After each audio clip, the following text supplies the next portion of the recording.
আসসালামু আলাইকুম রহমতুল্লাহি ওয়া বারাকাতুহু।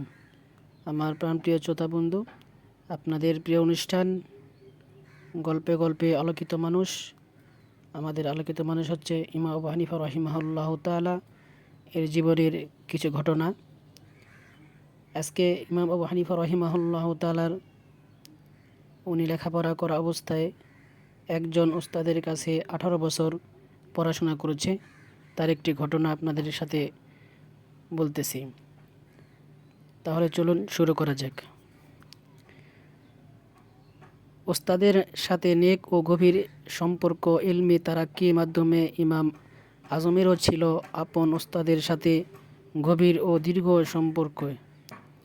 তিনি নিজ ওস্তাদ হাম্মাদ ইবনে আবি সুফিয়ানের সাথে তার সম্পর্কের ব্যাপারে বলেন, আমি যে সময় হযরত হাম্মাদ ইবনে আবি সুলাইমানের দরস থেকে পৃথক হওয়ার খেয়াল করেছিলাম, তখন একদিন বসরা গেলাম। সেখানে লোকেরা আমাকে কয়েকটি মাসআলা জিজ্ঞেস করলো। আমি কিছু মাসআলার সমাধান দিতে পারিনি। তখন নিয়ত করে নিলাম যে হাম্মাদের জীবদ্দশায় কখনো তার মজলিস থেকে পৃথক হব না। দীর্ঘ 18 বছর তার খিদমতে ছিলাম। 120 হিজরিতে হাম্মাদ ইবনে আবি সুলাইমানের ইন্তেকাল হয়েছে। মৃত্যু পর্যন্ত ইমাম আবু হানিফা রাহিমাহুল্লাহু তাআলা তার সাথে ছিলেন। এই সময়টা ছিল 18 বছর। এই হিসেবে বোঝা যায় ইমাম আবু হানিফা রাহিমাহুল্লাহু তাআলা হাম্মাদ ইবনে আবি সুলাইমানের দরসে যাওয়ার শুরু করেন 102 হিজরিতে। তখন ইমাম আবু হানিফা রাহিমাহুল্লাহু তাআলার বয়স ছিল 22 বছর। এর পূর্বে ইলমে কালাম নিয়ে গবেষণা এবং বিতর্কের মাধ্যমে ইসলামের খিদমত করেছিলেন। ইমাম আবু হানিফা রাহিমাহুল্লাহু তাআলা যখন হাম্মাদ ইবনে আবি সুলাইমানের মজলিসে উপস্থিত হলেন, তিনি তাকে জিজ্ঞেস করলেন, তুমি এখানে কেন এসেছ? ইমাম আবু হানিফা রাহিমাহুল্লাহু তাআলা অত্যন্ত ভদ্রতার সাথে বললেন, ইলমে ফিকহ হাসিল করার জন্য এসেছি। তখন হাম্মাদ রাহিমাহুল্লাহু তাআলা বললেন, তুমি দৈনিক 3টি করে মাসআলা শিক্ষা করবে, এর বেশি না।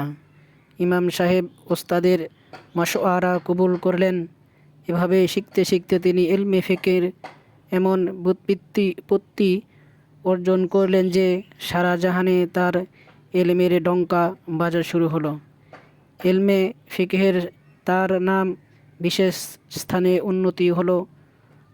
সকলের কাছে একজন গ্রহণযোগ্য ব্যক্তি হিসেবে পরিচিত হতে লাগলেন। ইমাম আবু হানিফা রাহিমাহুল্লাহু তাআলার আরেকটি ঘটনা আপনাদেরকে শোনাচ্ছি। একটি হাদিসের জন্য ইমাম আবু হানিফা রাহিমাহুল্লাহু তাআলা এক ব্যক্তি একদিন ইমাম আবু হানিফা রাহিমাহুল্লাহু তাআলা এর জন্য কিছু হাদিয়া নিয়ে আসলো। তিনি সেই লোককে এর ডাবল হাদিয়া দিলেন। সে লোক বলল, আমি যদি জানতাম আপনি আমাকে এত বেশি হাদিয়া দিবেন, তাহলে আমি আপনাকে সামান্য হাদিয়া দিতাম না। ইমাম আবু হানিফা রাহিমাহুল্লাহু তাআলা বললেন, এমন কথা বলবে না, কারণ ফজিলত তো আগের ওয়ালারাই হয়। তুমি কি সেই হাদিস শোনোনি?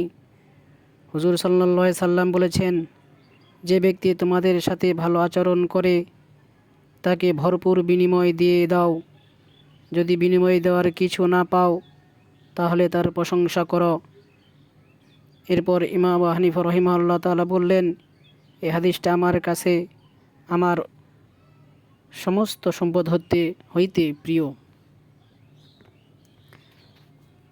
আমার শ্রোতা বিন্দু, যদি আপনাদের আজকের এই ভিডিওটা ভালো লেগে থাকে, তাহলে অবশ্যই চ্যানেলটাকে সাবস্ক্রাইব এবং লাইক কমেন্ট করে সাথে থাকবেন। এরকম নতুন নতুন ভিডিও আপনাদের নোটিফিকেশনে চলে যাবে এবং আপনাদের লাইক কমেন্ট নতুন ভিডিও বানানোর উৎসাহ যোগাবে। সে পর্যন্ত আপনারা ভালো থাকেন, সুস্থ থাকেন। আসসালামু আলাইকুম।